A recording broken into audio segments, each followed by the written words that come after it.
Yeah, 100%. And I also think that some level of nihilism, actually, especially when you're engaging with it from a space of fantasy, helps. It helps you understand that life is not rigid. It's not linear. There's many things to it. And actually, that's what I was experiencing while I was listening to Indian Noir I checked it out on Spotify.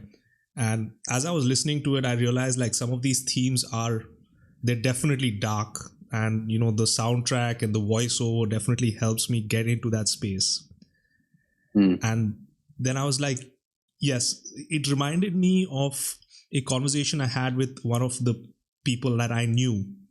And he was going through a divorce.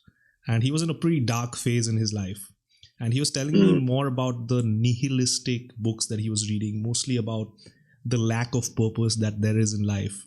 And like his space where he would gravitate to that kind of content because it helped him get some level of catharsis.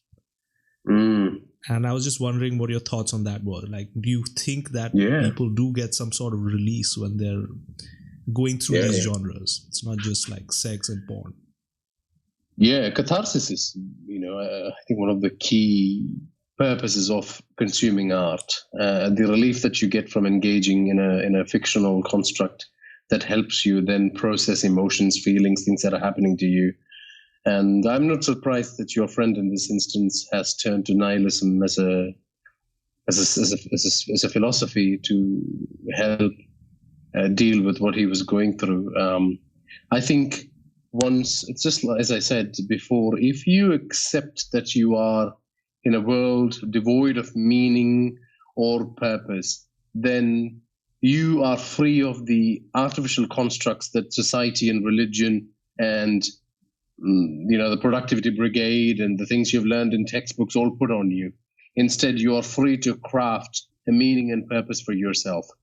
In a lot of ways, it's reflected in atheism in a lot of ways as well, that they accept that that's their belief system that there is no God, but they're stating that they don't need a God or a religion to find enjoyment in life.